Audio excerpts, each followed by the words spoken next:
Evening and welcome. Lovely to see so many people here.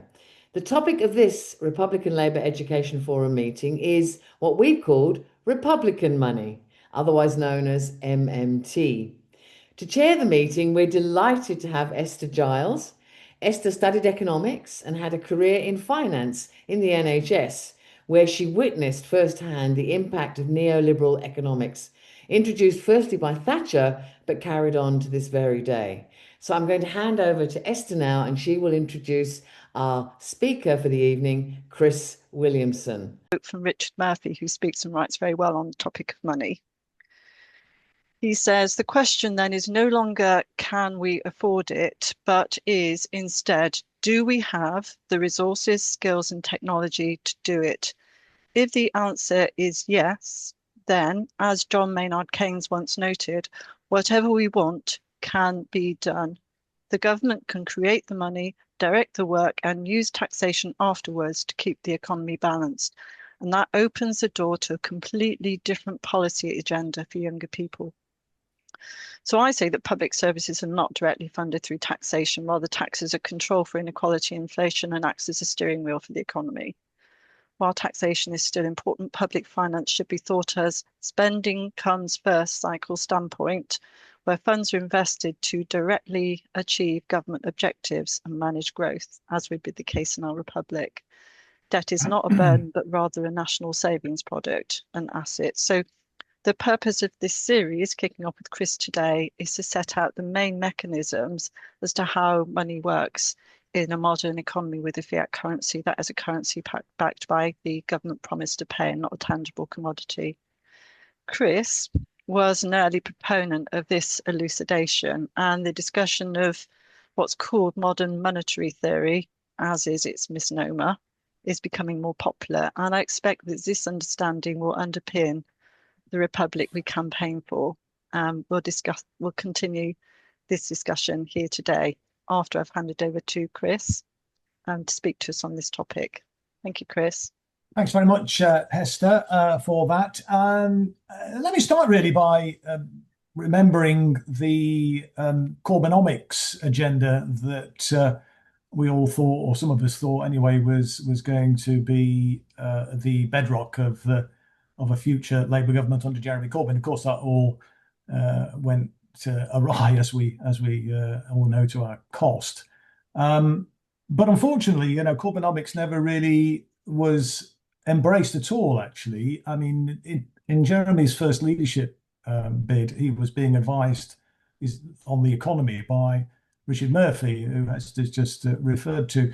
And the term Corbynomics was coined by Chris Leslie, the former neoliberal Labour shadow chancellor. He thought it was a sort of a good put down, but actually it was quite a snappy sort of strapline, I think, really. So I think it was embraced. But unfortunately, when Jeremy won the leadership, John McDonnell got rid of Steve and Richard, I beg your pardon, and it never really saw the light of day beyond that first leadership campaign.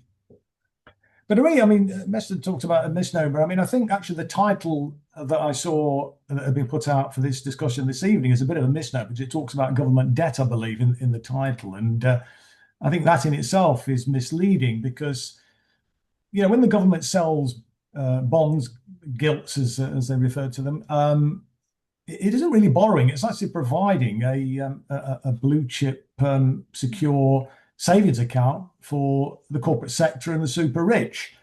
And I think there's a good quote from Mark Twain, isn't there? He said, it ain't what you don't know that gets you into trouble. It's what you know for sure that just ain't so. And I think that's part of the problem, really. And unfortunately, much of the left has bought into the myth that government has to borrow in order to pay for its spending program, and has to tax to actually raise the finance for it. And of course, that isn't really how it works at all. And just to quote someone else, Henry Ford, who said that if the people understood how the monetary system and banking system actually work, there'd be a revolution before tomorrow morning. And I've always felt that it should be the left's job to bring about that revolution. But unfortunately, much of the left have bought into this notion that somehow, we've got to tax the rich in order to fund the good society that we all want to see. And I think that's a real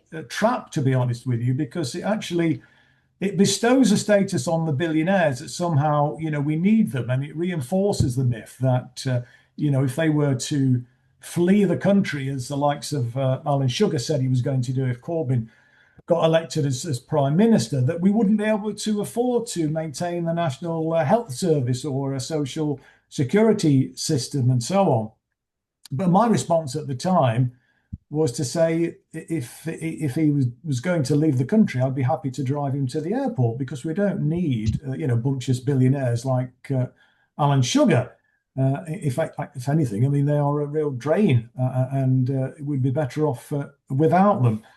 But this whole myth, I think the sort of origins of it really go back to the early 1970s and the oil crisis, when the OPEC countries massively increased the price of oil, and that gave an opportunity to the neoliberals, led by the likes of Milton Friedman and Friedrich Hayek, who Thatcher and Reagan both were heavily influenced by, to actually make the case, well, the whole kind of post-war consensus, Keynesian economics clearly wasn't working. Well, that wasn't actually the case at all. And it's also worth, I think, remembering, why OPEC increased the quadrupled, I think it was actually, the cost of oil back then. It was a direct consequence of the West's support for Israel in the Yom Kippur War. Again, another problem that's been caused by Israel and the West support for Israel. Interesting, actually, the UK maintained a neutral stance at that point in time, but we were penalised nonetheless. But the United States offered massive support, as people may recall, those of us who are old enough to remember that, to Israel in order to help them win that conflict at that time. But the fact that the oil price was massively spiked as it was, and that led to inflationary pressures, there was this argument then put forward, well, Keynesianism, the post-war consensus hasn't worked. We need we need an alternative economic prospectus. And they were very successful, of course. I mean, and now neoliberalism is taught in all the universities. It's the dominant, economic ideology that is embraced by the political class. But I remain optimistic that that we can prevail in the end, because if you think back to that post-war period and you do that that post-war consensus, I mean the likes of Friedrich Hayek and Milton Friedman, I mean they were seen as completely sort of away with the fairies. I mean, and they were very much a minority viewpoint. I mean, they established the Mont Pelerin Society in 1947. I think there was 20 of them that actually met to try and develop an alternative narrative to the dominant Keynesian narrative that was holding sway at that time. And they, as I say, used the oil crisis in the early 1970s to make that argument. And then, as Esther was saying, when Healy went to the IMF in 1976, that was the start of the rot. If you remember, again, those of us old enough to remember, in 1974, the Labour government the Labour Party had a manifesto to bring about an irreversible shift in the balance of wealth and power for working people and their families, and they, pursuing this alternative economic strategy. And of course, that all got binned when Healy went to the International Monetary Fund. And I think this was after Harold Wilson stepped down and Callaghan replaced him as the leader of the Labour Party. And I think they were sort of bedazzled really by monetarism and were looking for an excuse, looking for a way to actually bring it about. And they went to the IMF on a false premise.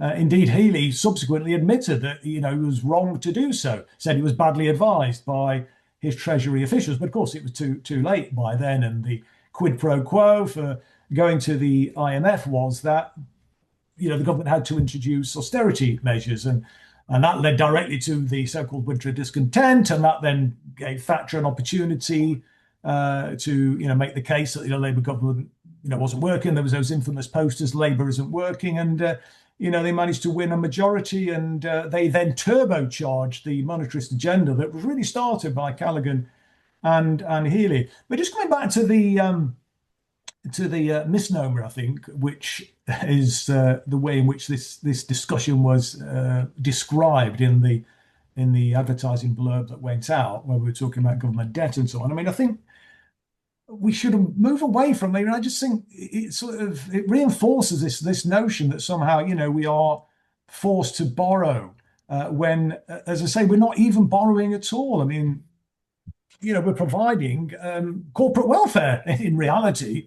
And I mean, if you look at the breakdown of the bonds, I mean, who holds these government bonds, gilts as they know, or the short-term ones are called treasury bills, when the bond yield is on a very short-term basis. Most government bonds is a long-term investment where it matures in a number of years' time, and there's an interest payment on it over that period of time. But there's no obligation on the government to actually sell these bonds. And when you hear the commentators saying, "Oh, the bond markets, are spooked by this, that, or the other particular policy," as if they, hold sway over the government. Well, I don't accept that.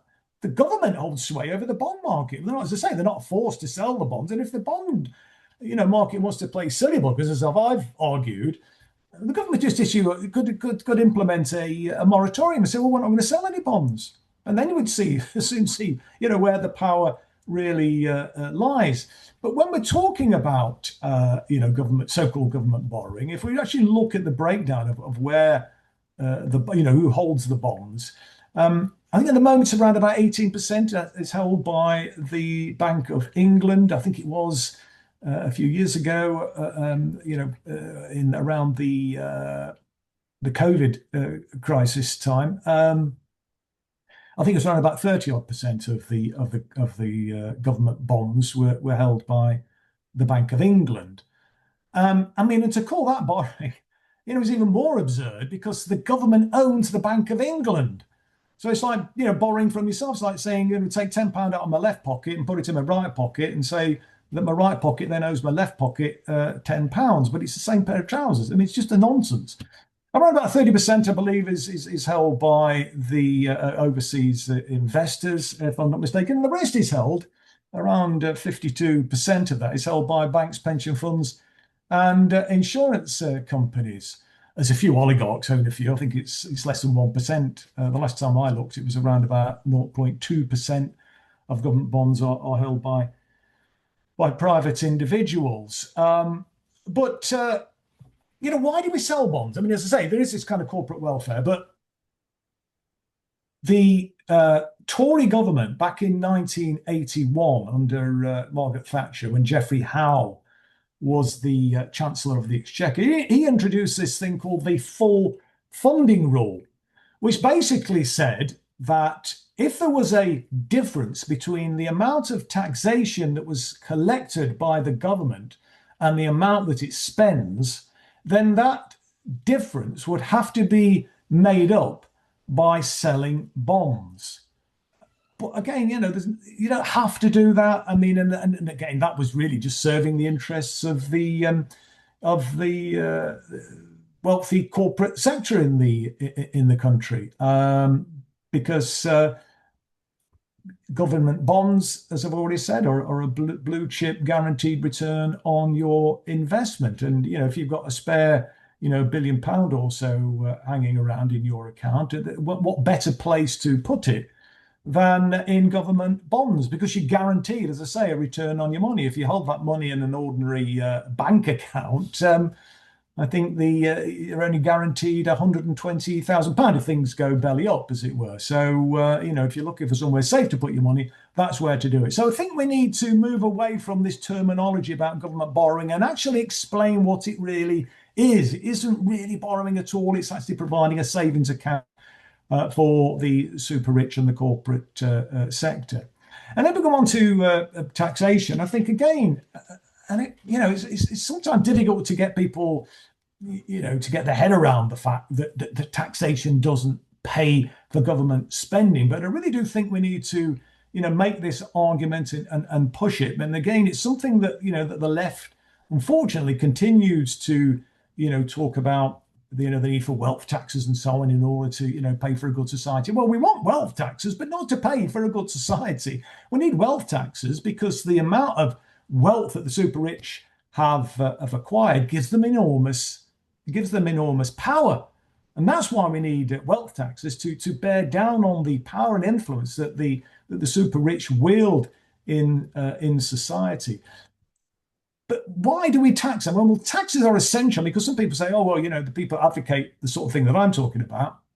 It lead to runaway inflation and so on. And we just talk, we just print money willy-nilly. Well, that isn't what we're advocating at all. Taxation is essential to keep a lid on inflation because it removes liquidity from the economy, as actually bond sales do. I mean, they have a role to play in actually removing liquidity from the economy and actually keeping a lid on inflation.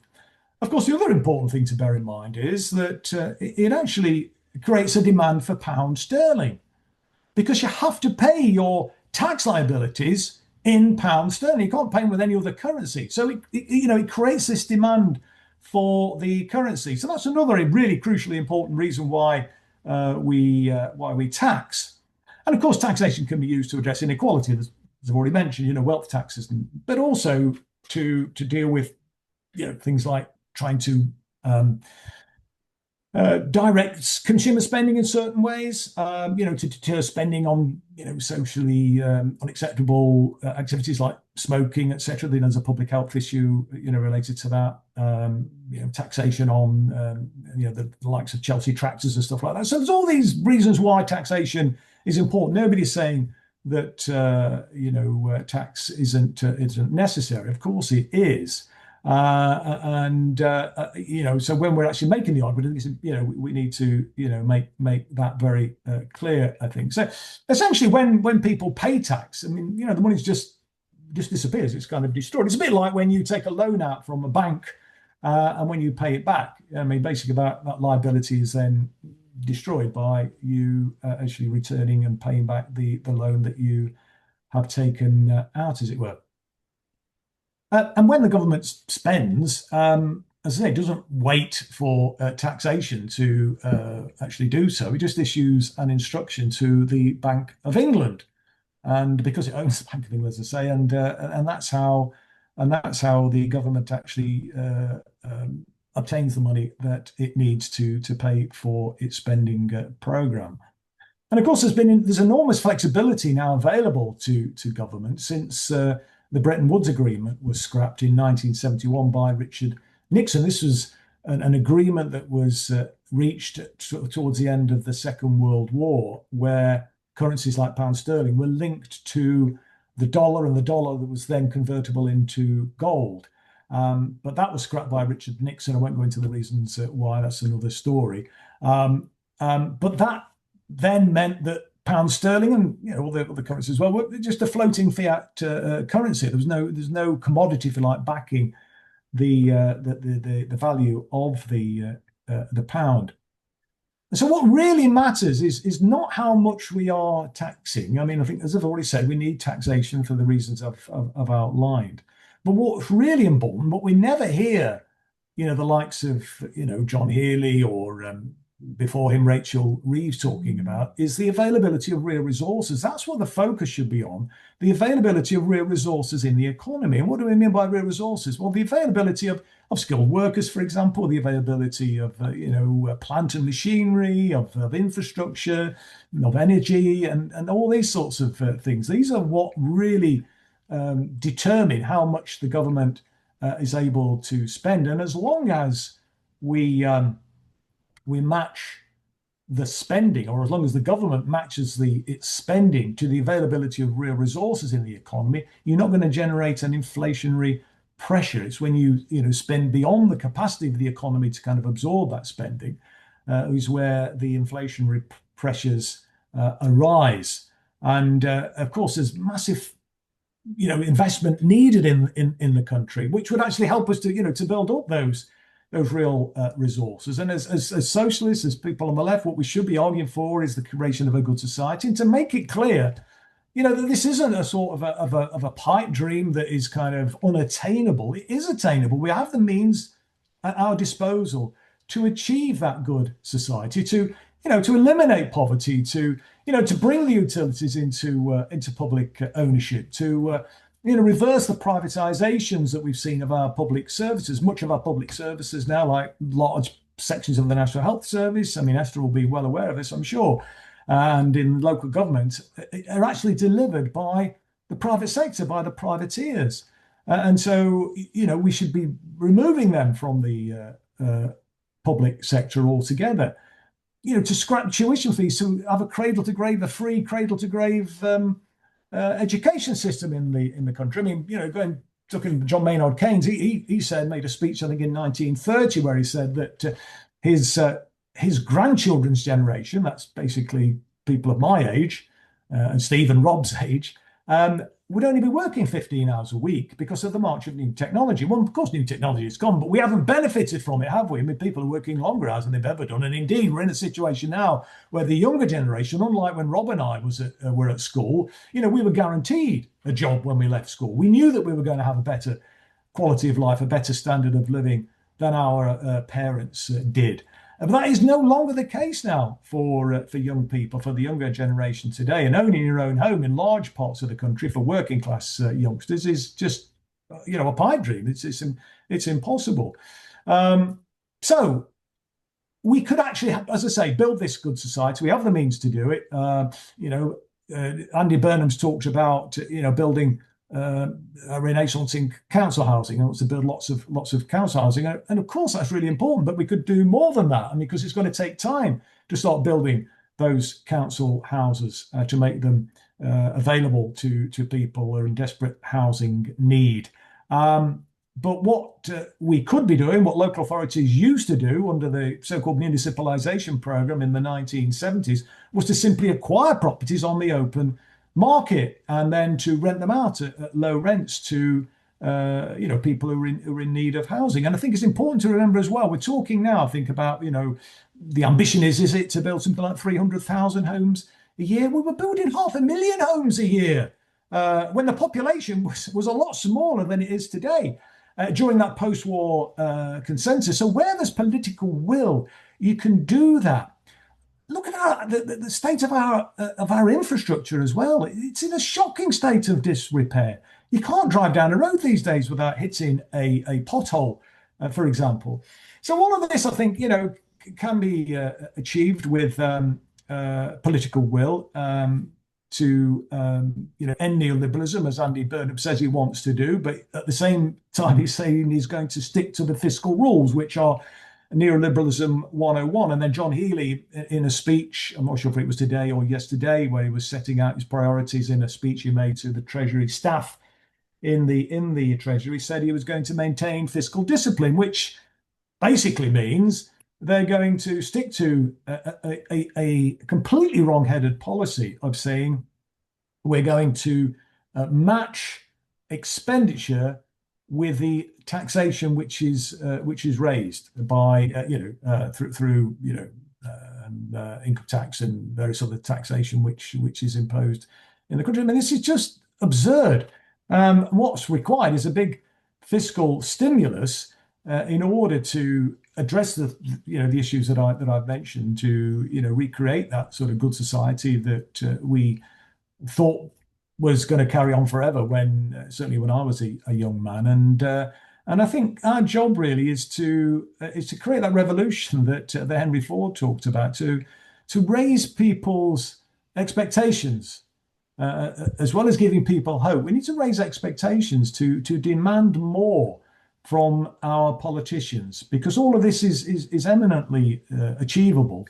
And we need to start, I think, by actually acknowledging and recognizing the way in which the monetary system operates, and to raise people's, political consciousness, economic consciousness about how the economy works. Because if we do that, I think that, these politicians and all the rest of it who claim, we can't afford the good society, would just simply not be able to get away with it. And I'll just finish with a quotation from Tony Benn, who said that if we can find the money to kill people, we can find the money to help people. And I think that's particularly apposite at this point in time, because the political class is talking about a massive increase in defence spending at the same time as they are, looking at cutting back on things like social security, and that I think is an absolutely immoral stance to take, and we need to call them out on that. And as I say, give people the arguments that they can use to actually put to the politicians to say that this isn't good enough, and we want better, we want more. Thank you very much, Chris. So I'm sure we're now going to have a really good discussion about this. And there are a couple of points in the chat that I'll bring to your attention. But the main thing that I would say by way of introduction to the discussion is going back to what King said, that if we do have the resources and technology to do things, then whatever it is we want, we can do it. And it just takes a government with will to invest in and do the things that we need to do as a decent society.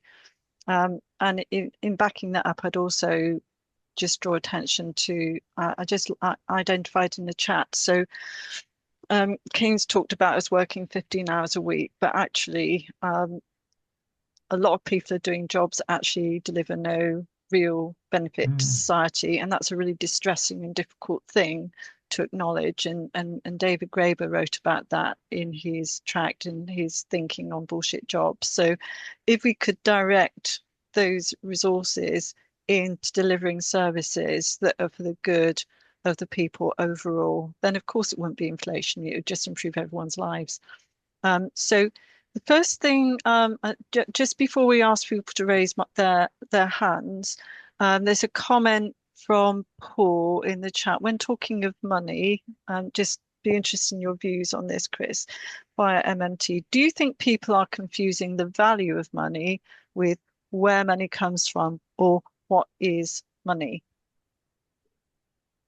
Well, I think there is some confusion about that, but I don't think necessarily we need to get tied up in a conversation about that. I mean, I think most people, because it kind of seems to make sense that taxation and borrowing is the way in which the government funds its program. Yeah. Because people apply the household budget analogy, don't they? And Thatcher, came up with this, the Tina maxim, there is no alternative, and she made that infamous speech where she said the problem with socialism is you eventually run out of other people's money, and that's the myth I think that we have to address. And and as I say, there is no such thing in reality as taxpayers' money. All the money is actually initially generated either directly by the government or by the banks under license from the central bank, which is essentially the government, because the Bank of England is owned by the government. Yeah, thanks, Chris. So I'm going to ask people to raise their hands now if they want to make any contributions or ask any questions. So Rob, you've got your hand up. So I'll hand over to you to make your comments, please. Yeah, thanks, Chris. That was good. I've heard a bit about modern monetary theory, and it's very interesting. I'm not totally convinced because we need to take control of society and take into public ownership everything that we produce, and that would alleviate the need for modern monetary theory. But in the meantime, I think it's very, very useful, and we need to break this stranglehold that the media have that's disseminated to all of us. That we're just a household budget and we have to live within our means. It's self-serving bullshit, and we need to get rid of it. But I was talking to two young lads today about the health service in Cornwall, and what Chris said about raising expectations is so important, because I told them, we need to regain our collective memory of what we've lost, and they were astonished when I told them that one of the things we lost. I mean, I'm just going off the top of my head, and I mentioned free milk at school.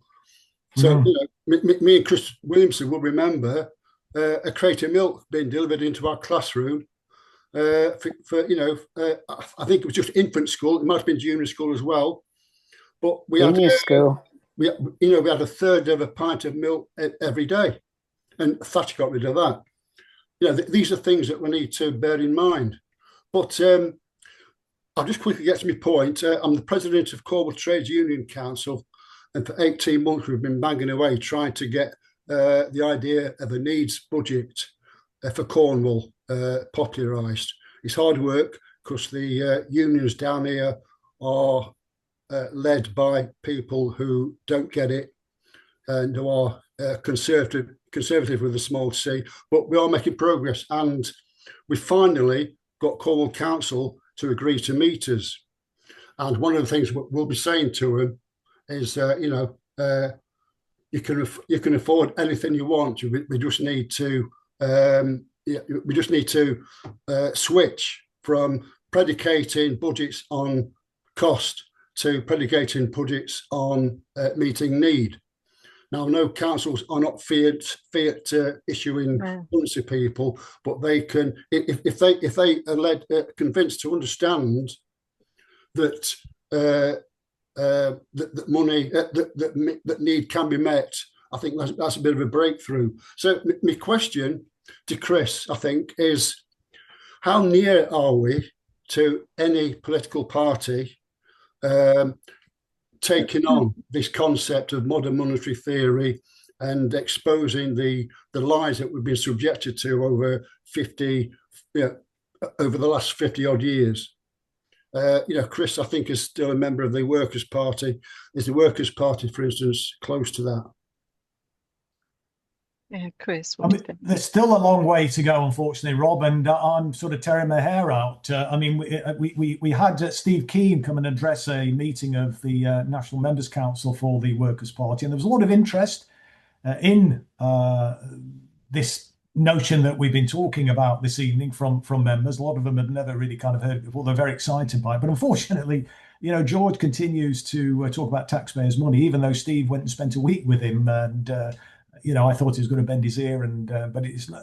I mean, because look, I think this notion of kind of taxpayers' money, being wasted on, funding the NATO's proxy war and so on. I mean, it's quite a good political line, but it's a myth, and I think we need to be, pushing against it, because, as I've already said, it's a trap, and it gives the impression that we need the billionaires, and I think that frightens people. I mean, we saw in 1992, for example, when John Smith, who was the Shadow Chancellor at the time, introduced the shadow budget. If you remember that, Rob, and it was setting out, how they were going to fund the programme in a way similar to what John McDonnell did, when he was making a joke about the Tory manifesto. He said the only numbers in the Tory manifesto are the page numbers. But again, that was really playing into this myth about, how taxes and borrowing pay for the government's programme. And John was saying, we very carefully costed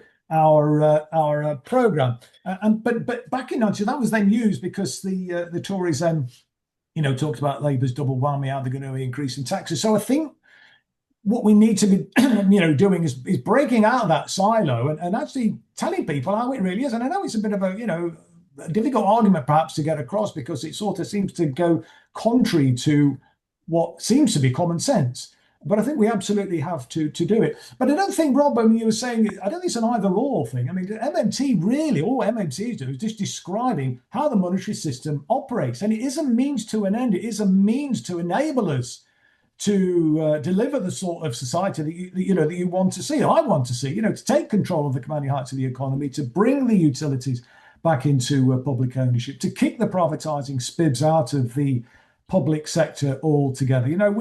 We can do it. And this is just a means to an end, it seems to me. But as far as your specific question about how close are we to getting any political party to accept it, none of the mainstream parties are anywhere near it, I don't think, at the moment.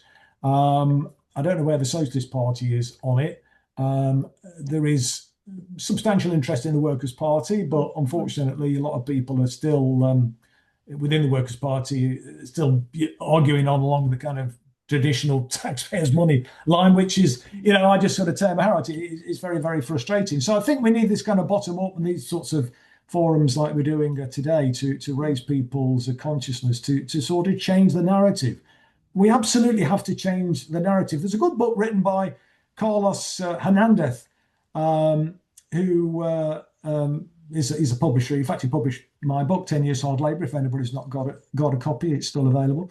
But he wrote a book called Fiat Socialism, and he was talking about how you could basically use the ability of a currency issuing government to deliver a socialist program. So that's well worth reading, I think, as well. So it's more of that we need.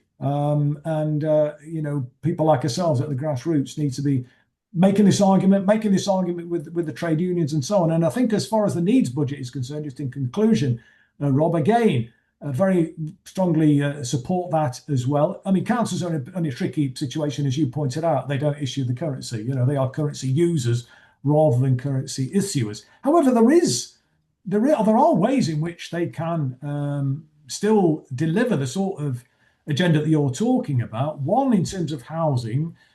Housing is a different situation, really, because the cap has been lifted off the housing revenue account. So local funds, there's no cap now on borrowing, on councils borrowing for investing in housing. So they could be borrowing to build new council houses, but they could also be, this is right now, be borrowing to acquire council houses, as I was saying in my opening remarks, on the open market to address the housing crisis that we have. But they can also, after a referendum, introduce a differential council tax system whereby they could ask the wealthy people in every local authority area, in other words, those people living in the bands H, G, and F, and all that. I mean, I think Esther was at a meeting when I came down to Bristol when I was still an MP to talk about that, and Bristol got close to taking it forward, but then they blinked at the last moment, or the executive mayor blinked at the last moment, as did a few other Labour authorities that got close to doing it. All of them, when they spoke to me, the leadership that was, said they wanted the Labour leadership to give them the green light to sign it off. And my response to them was, well, why? This is the law of the land. You have executive power. Why are you asking the Labour leadership to hold your hand? And of course, they weren't going to do that. And indeed, that's why I stepped down from the front bench, because of all the furore that was caused when I was actually making this argument, and the Labour front bench, local government front bench, was saying, "Oh, we would never increase council tax like that," blah blah blah. But at the end of the day, it would be, if local authorities were to go down this road, they'd have to win the popular support of the public. And my argument was, this is a perfect way of having a dialogue with, a debate with the local people in every local authority area to say, well, look, we're in this situation now where our services are in a terrible state of disrepair, but we have an opportunity to stop the cuts and to build in some growth. But we're going to ask the wealthy people in the area to pay for it. Are you with us? Now, you'd have to, as I say, get a referendum to do it. But what you would be able to do is, depending on how many of the properties you've got in the higher bands, you could freeze or even reduce the council tax to the vast majority of people and just ask those people who can afford it to pay a lot more. And those who are asset rich but cash poor, you can have a more generous council tax support scheme. So there are ways and means available, even to local authorities at this moment in time, to actually make a difference. But at the moment,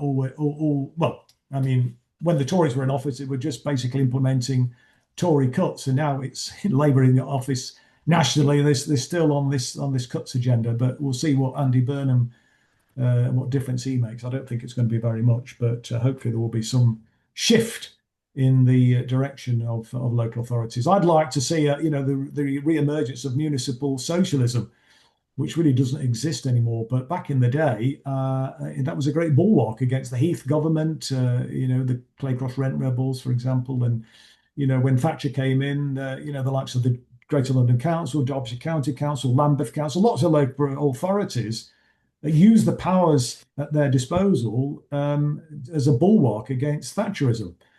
But unfortunately, that appetite seems to have completely disappeared now from local government. Yeah, I remember that time you visited. It's nearly 10 years ago now, Chris, isn't I it? know. And one of the other Yeah. things that we discussed in Bristol when we were looking at the cuts in local government was the fact that the university paid hardly any business rates, certainly didn't pay council tax, and they were making profits around 40 million a year. And we were saying that's not right. And because universities are big businesses now, like everything else. Exactly. They exist to make money and to,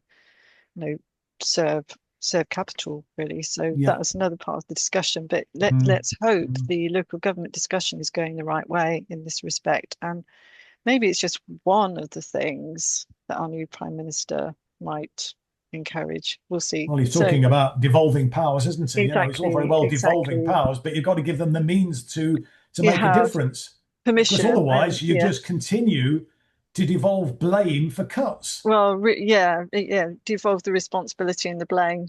Yeah, absolutely. So we've got 4 hands up at the moment. The first one to go up was Dan, and then we've got Norman, Steve, and John. So Dan, over to you. I've just got a few comments about kind of the bigger picture and how it relates to MMT, or whatever you want to call it. Obviously, one of the observations of MMT and also of socialism, stroke communism, stroke Marxist economics, that the entirety of any sort of unit, say a nation or even globally, the government of it can effectively use the resources and the entire capacity of that to do what it chooses effectively. So MMT and socialism very closely related, interchange of ideas, lots going on there.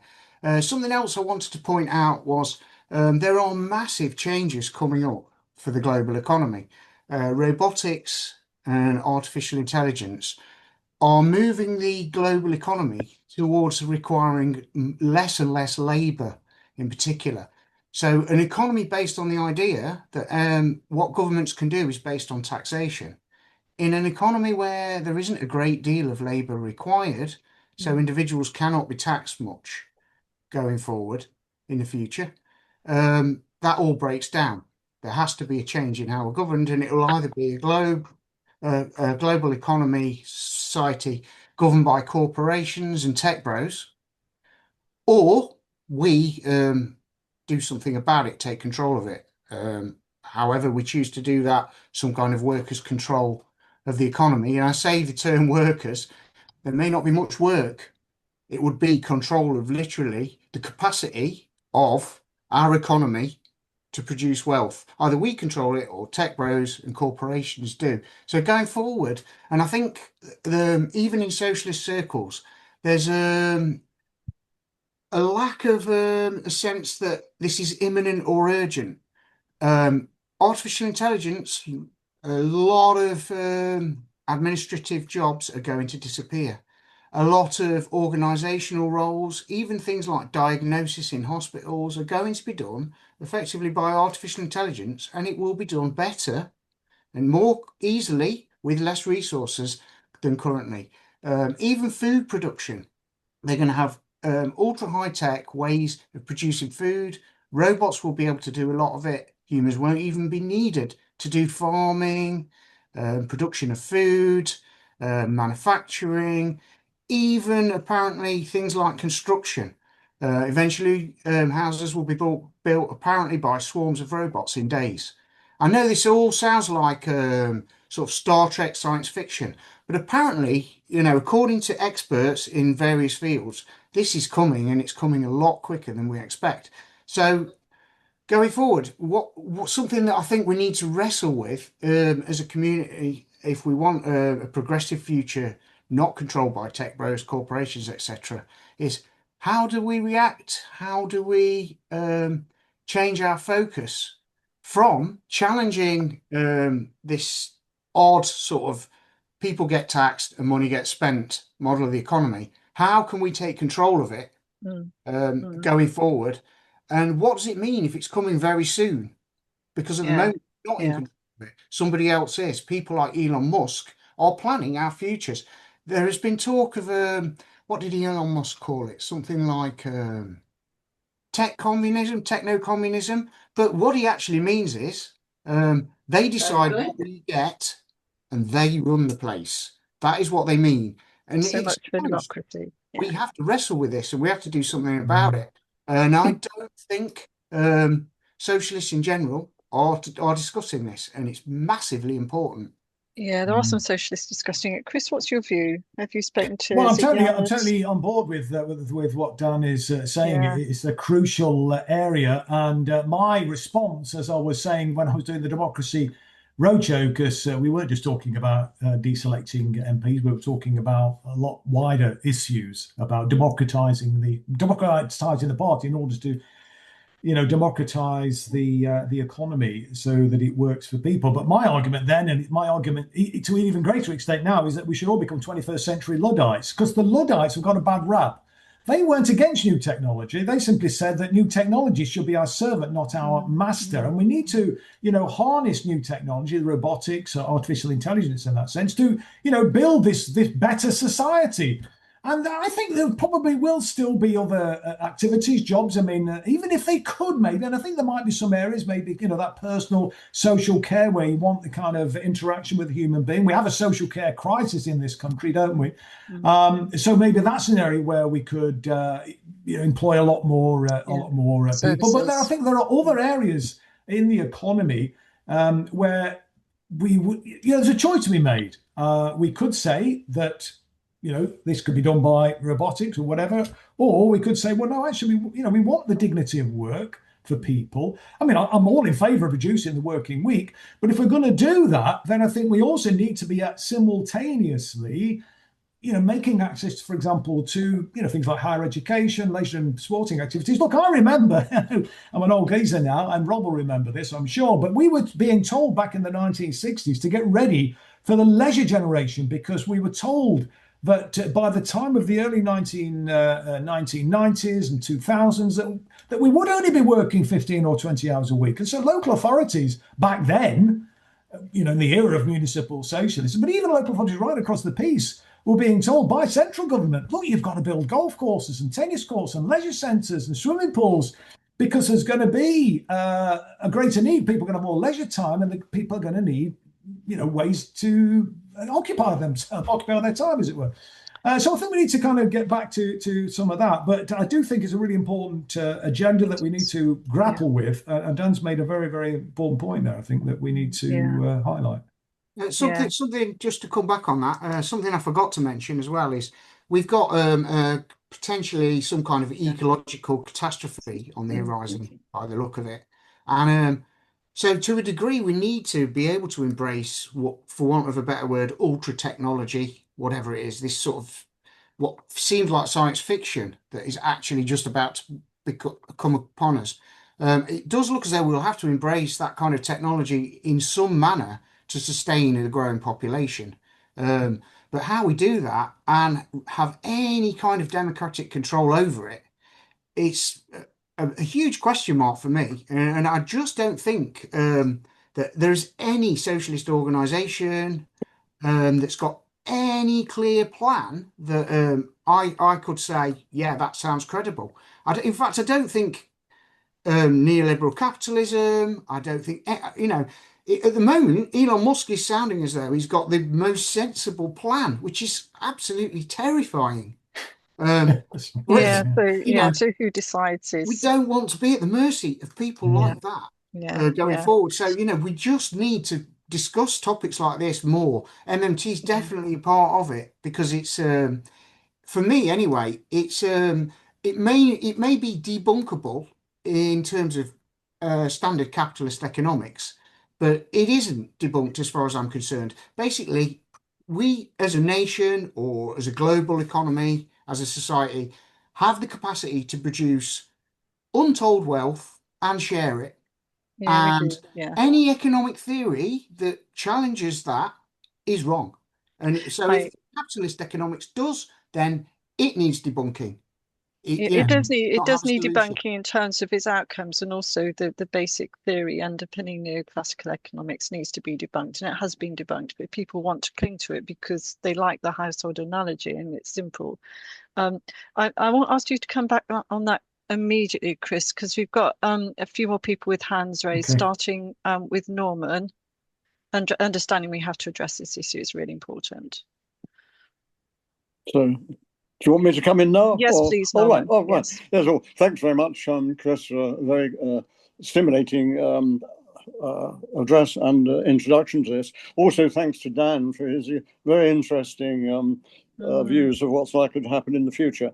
My question is about what can we learn from those countries that have not, or using to a lesser extent, a neoliberalist approach to the economy. The only country that I know of that seems to fit this bill is China. As far as I know, they don't have bond markets there.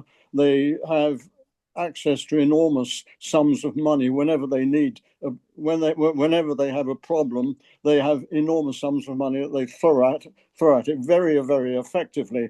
And so that China is now the fastest growing economy in the world, and it moved millions out of poverty. So in some respects, it's been very, very successful. Can we learn anything from China, or are there other countries that I'm unaware of that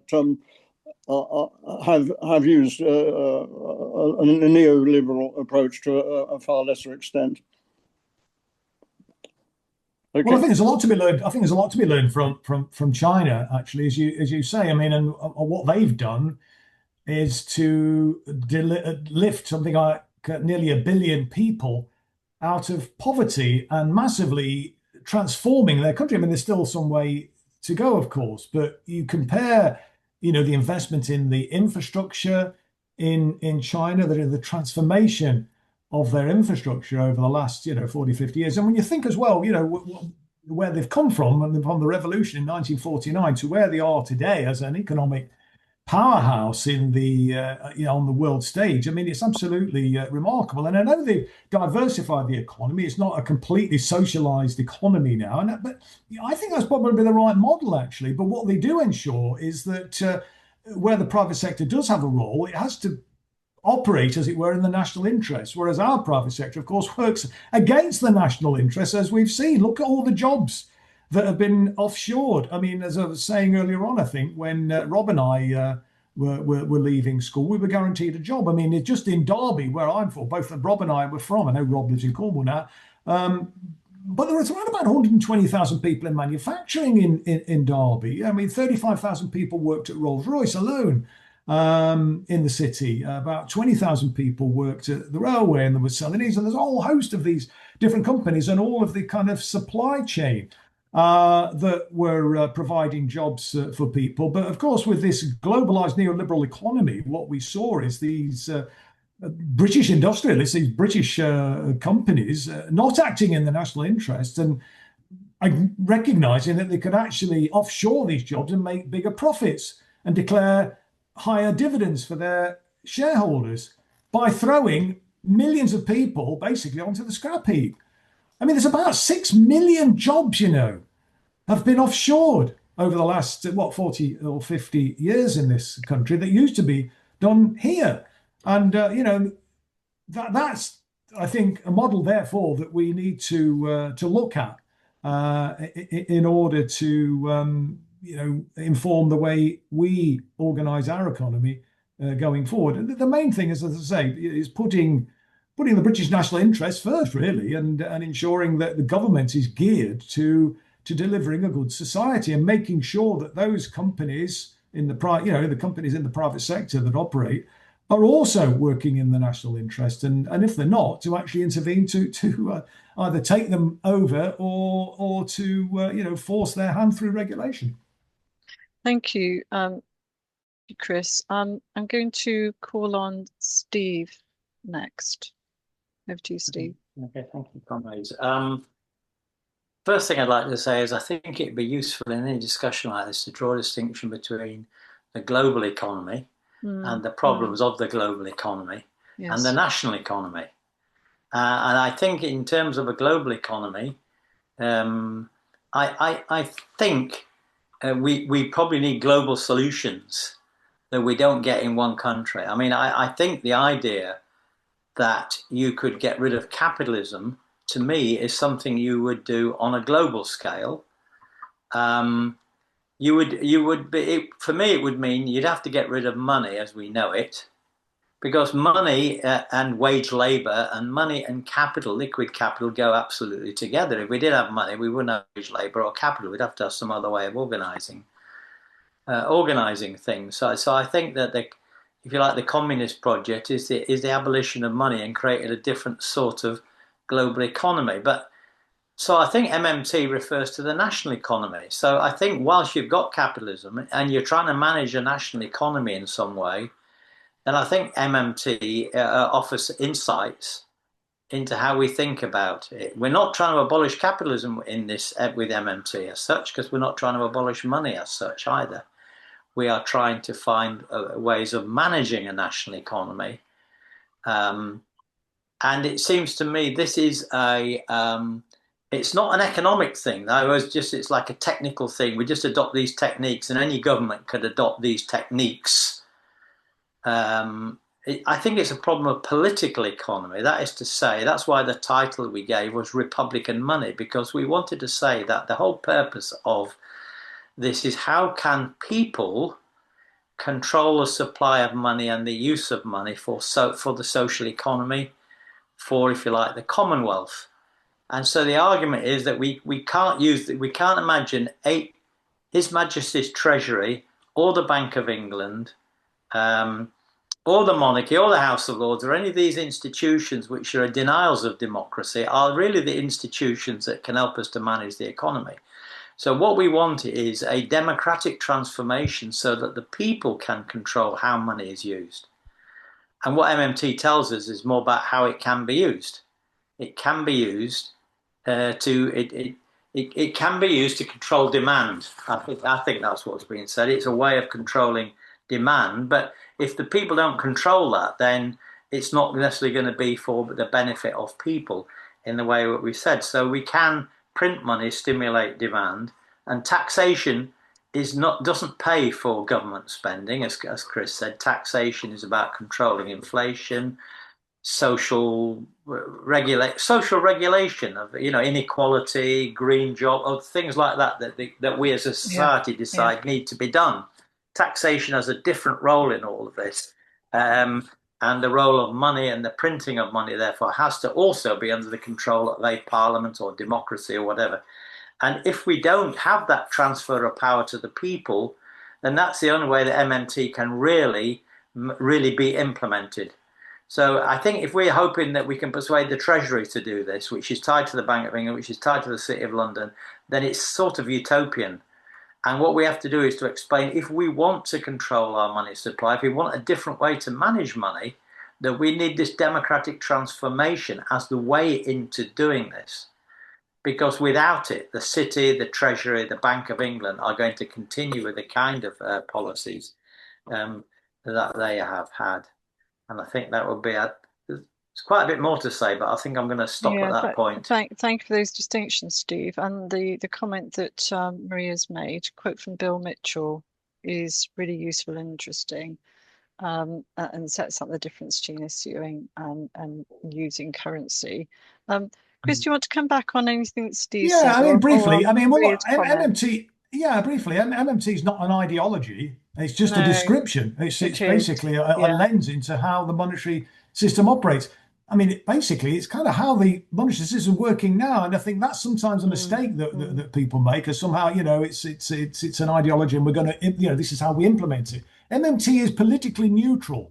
It's just a question of how are we going to use the powers that we have at our disposal within the economy, within the monetary system, for good ends, to build the good society. So I think, yes, there is a global dimension as well as a national dimension. I think the focus, initially has to be, in my opinion anyway, on the national.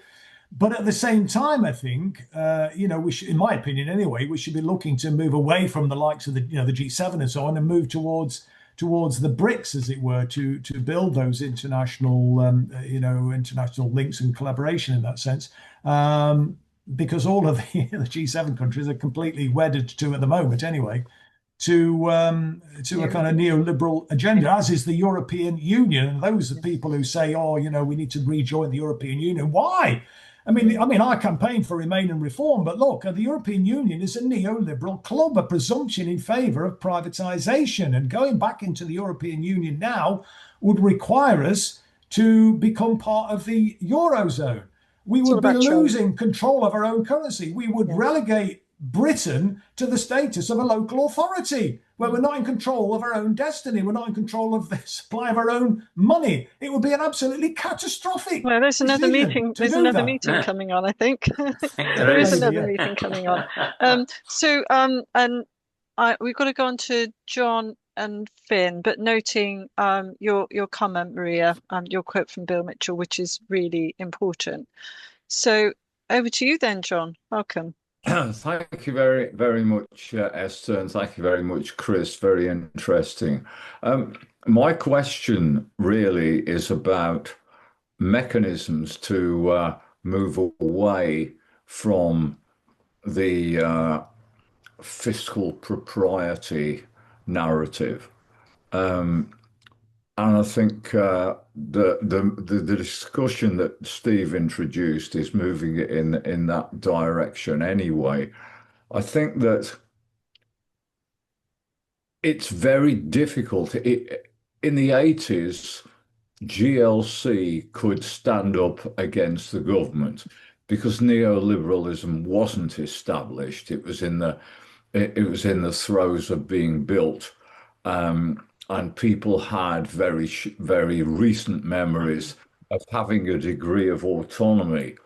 But nowadays, going against fiscal rules set by a Burnham government, for any council to do that, for any part of the economy to start functioning, any social provision organization to start doing that is unthinkable, because they would get fined. The people who lead that organization would be replaced overnight. It's the kind of thing that I think the mechanism for it has to be national government. We're at that stage now. We've had four decades of neoliberalism. It has become the economic philosophy. Just about everybody follows it. You hear its various tropes repeated over and over again every day on the media. So we have to think about raising it as a national political issue, because if we don't make those inroads into what people believe to be the truth, then we cannot ever aspire to change the perspective of any different national government, or to put a government in place that will operate neoliberal modern monetary theory. We just can't do it. I think that the time has moved on from the time when Ken Livingstone was able to stand up against Thatcher, and Liverpool Council were able to stand up against Thatcher and saying we will not implement this. That is politically impossible now, and it's organisationally impossible, and central government holds all the purse strings, and so long as central government and the Treasury want things to stay the way they are, they will stay the way that they are. So that to me is the political context within which we have to discuss what we can possibly do about this. Okay. Well, I don't actually think that, so that's right, John, that it's politically impossible now. It just takes political will. Local government has enormous power still. I know there's a lot of cuts that they've been subjected to, and a lot of powers have been removed from them, and they haven't got the flexibility that they used to have when Ken Livingstone was in his pomp, and people like David Buckbinder, who was the leader of Derbyshire County Council. But there are still things that can be done, and I set some of them out earlier on. They could be building council houses. They could be acquiring council houses. Ironically, that's been made possible by a previous Tory government because they lifted the cap off the housing revenue account. I've also mentioned the fact that, again, Tory legislation have allowed local authorities to introduce differential council tax discounts so they can protect the vast majority and ask rich people, albeit through a referendum, to pay a lot more in order to stop the cuts and to do stuff. What's missing is not the political ability to do stuff. It's the lack of political will. Local government has been hollowed out. I mean, the vast majority of local authorities are frankly, a waste of space. They're just managers, really, and not politicians. I mean, I used to say when I was leader of the council, our role, our job as councillors is to kind of make a difference, to steer the ship. We're not professionals. We're not professional officers in that sense. I used to have a banned phrase. We used to let people talk about my department when cabinet members used to be heading up a particular area of activity. We're there to make sure, or should be there anyway, to make sure that the bureaucracy delivers a political program. The problem is the political program is just nowhere. It's all kind of just kind of managing decline. I just want to quickly comment, if I can, Esther, on a comment that I noticed on the chat about the job guarantee scheme. This is something which is one of the cornerstones of MMT. It's something I'm not totally on board with, actually, with MMT. Okay. On the basis that I think, yes, obviously we want to see employment for people, but rather than having a special job guarantee scheme, as it were, because I think it has echoes of the YTS, the old youth training scheme and so on, and special. There's a bit of stigma, I think, attached to it. That's all I'm saying. And so, what I would sooner see through a fiscal stimulus, through giving local authorities the ability to, for example, and it would predominantly, I think, be local authorities to to massively improve public services and so on, is to bring people in on permanent contracts. Let's have permanent jobs rather than necessarily temporary jobs. Give the people, the ability to ensure that the jobs available. And look, we're kind of actually there again. Going back to when I was a lad, unemployment in the country was about 1 or 2%. Just was virtually non-existent, really. And that's the sort of thing that I think we should be aiming to get back to. So, yeah, that's an area where I'm not totally, I'm not against necessarily job guarantee scheme, but I think there's a better way of doing it, through long-term permanent employment opportunities. Just take, for example, just one little anecdote, really. I used to go down to London every week to record Palestine Declassified before the Home Office threatened the proprietor with 5 years in jail for hosting the programme. I won't go into detail about that because that's another long story. But St Pancras Station, a fantastic regeneration, beautiful building, been brought back to life. But it's beginning to fade at the edges now. Do you know what I mean? And there's like litter building up on the track as it comes into the station and so on. And what we could have, couldn't we, is people employed by the public sector to maintain that, to keep it up to the standard that it was in when it was first opened or reopened, as it were. That would generate good, well-paid, decent jobs for which people could have pride in. And that's where I would like to see sort of the public sector, doing stuff like that to make sure that we've got permanent, long-term, proper jobs with a proper salary, a proper career structure, proper pensions, etc., rather than a temporary employment program like the special, like the job guarantee scheme. Okay. Thank you, Chris. Good that we picked up on the job guarantee. So we've got Steve. You've spoken already, haven't you? So I think we need to finish at 8:30. So I'm going to go to Finn and then Paul. See how we get on for time. Yeah, I'm not sure if I'm misunderstanding a few things, because if the government can just decide how much money it wants to spend and then like print or get that money through bonds, why can't like African countries just spend as much as the US spends by just creating money? I mean, we know from experience that when they try to do anything vaguely approaching that, they just get massive hyperinflation. I mean, you've said that MMT is kind of less of a theory and more of just like a description of how society works. I think Marxism gives quite a good description of how society works. And I think Marx was right when he said that all wealth either exists out there in nature or is the product of human labor. And my concern is that if you print more money without either discovering more natural resources or doing more labor, you are just going to get inflation. You've got a greater amount of money that doesn't correspond to actual wealth out there in society. That's exactly the point.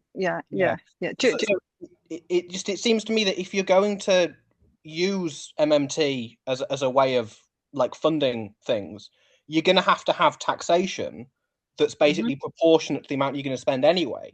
So if you're doing that, then fine, maybe MMT is a description of how spending will work, but I don't know concretely how this differs politically from the idea that you have to tax and spend if the taxing is still going to correspond to the amount that you're later going to spend. Yeah, this is the basic. Well, it doesn't necessarily have to do that. No. The key thing is, it's not saying you can spend without limit, Finn. Absolutely not.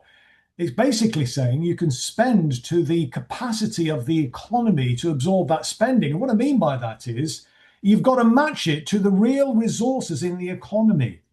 So have you got, for example, the skilled workers to do whatever it is you want to do? Have you got access to the energy, to the plant and machinery and so on?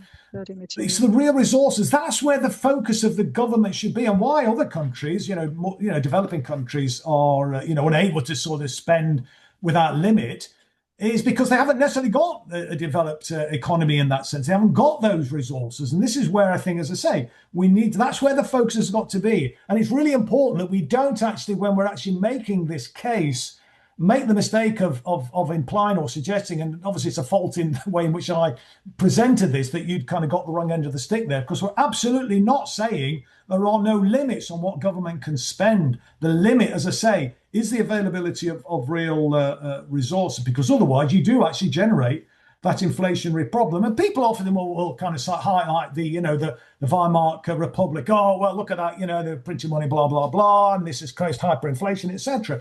Well, that's because the productive capacity of the German economy was absolutely smashed to smithereens as a result of the reparations and the agreement, the Versailles Agreement, which actually took away Germany's ability, productive capacity in that sense, to be able to meet the demands that were being put on it by the Allied forces. There is a really good book by John Maynard Keynes, written at the time, who said that the Treaty of Versailles was completely ridiculous, and it was going to be impossible for Germany to meet the demands which were being put on it. And he was putting forward an alternative.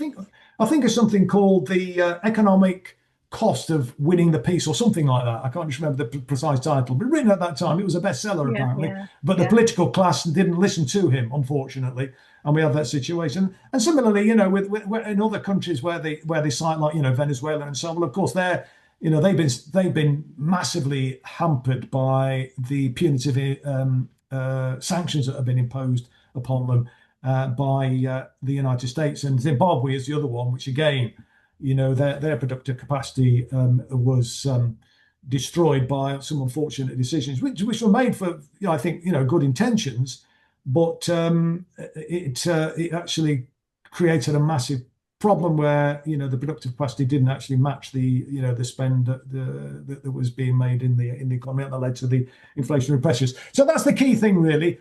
It's spend to the ability, to the capacity of the economy to absorb that spending by matching it to real resources, and that's where the focus has to be. And you never hear politicians, you never hear the Chancellor talking about that. All they talk about is, is a kind of borrowing requirement, public sector borrowing requirement, and the amount of tax they're going to raise, etc. It's all a load of nonsense. It's just a myth, which is designed to maintain the status quo. Thanks, Chris. Good history lesson there. Putting a quote from Keynes in there as well, and the link to the book. I hope that's okay, Finn. And we'll move on now to Paul. I don't think Paul's video is working, Carol. So No, I haven't. I haven't Yeah. got a video. yeah, so if you just camera. just speak then, please. Yeah. Hello, Chris. Hi.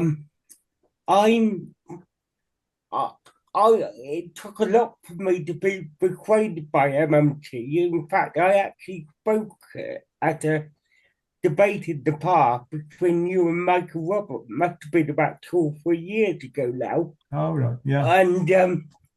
And this is why I asked the question I did in the chat about, do people confuse the value of money with where money comes from? Because it seems to me that the question of where money gets its value from is separate to how money is actually comes into being, if you like.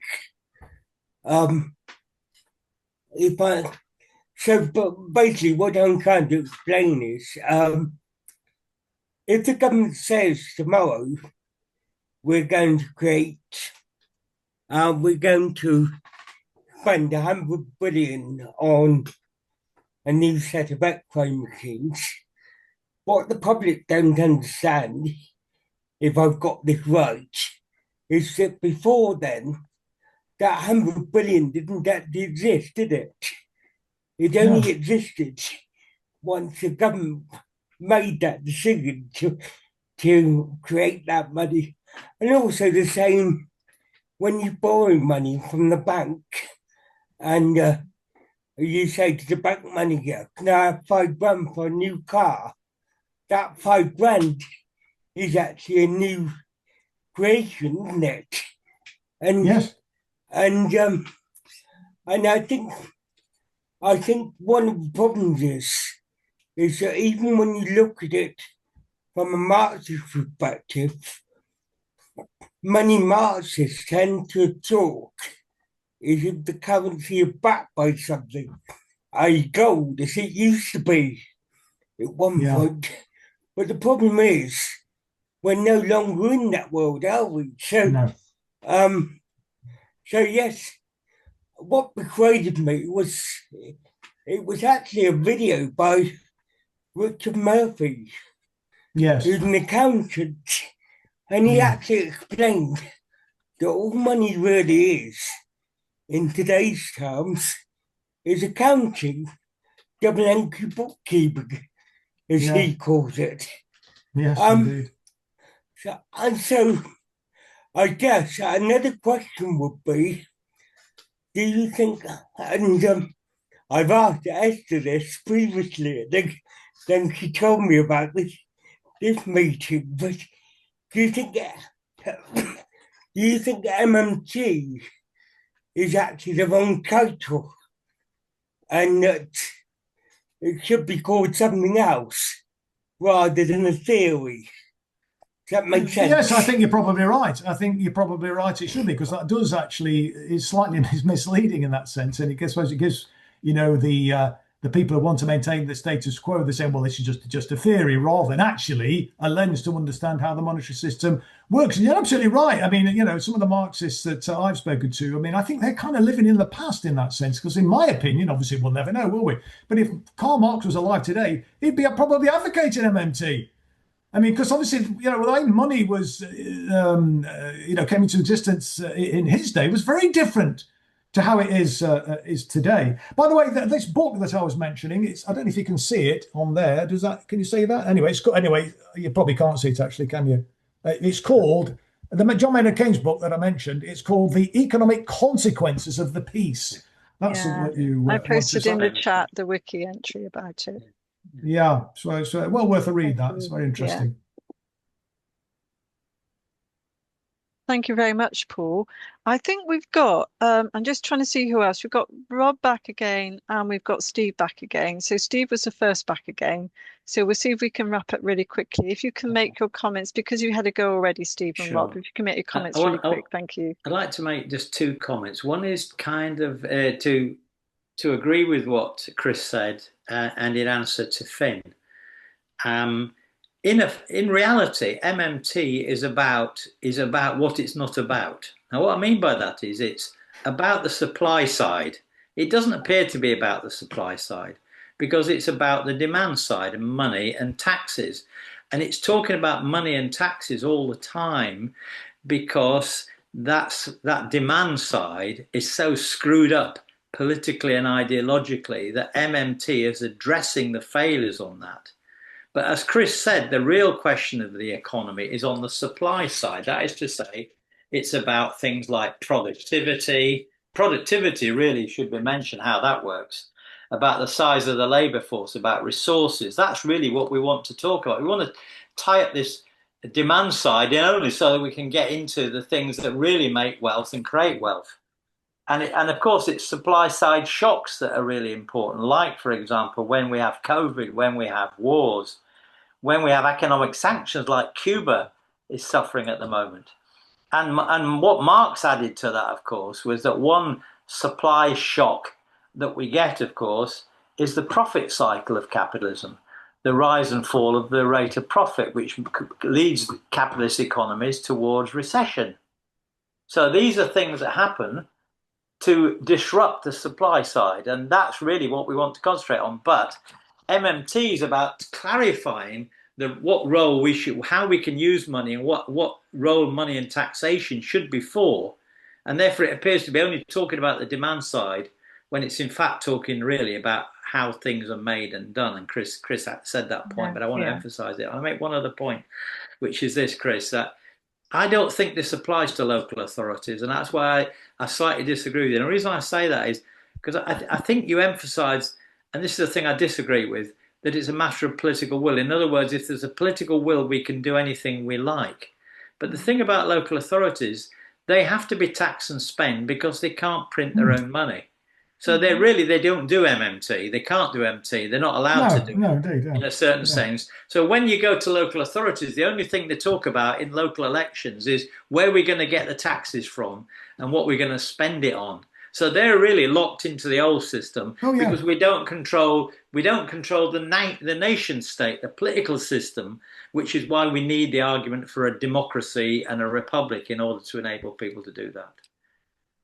No, I agree with you, Stephen. Indeed, I think I made that or tried to make that point. You may not have picked up on what I was saying. I'm not saying that MMT applies to local authorities. It was just a kind of a bit of a tangential comment, really, that local authorities still have powers at their disposal to make a difference. It requires political will, however, to do that. And they can do that, as I've already said, on the housing side, because they've got the ability now to borrow, because the cap's been lifted from the housing revenue account.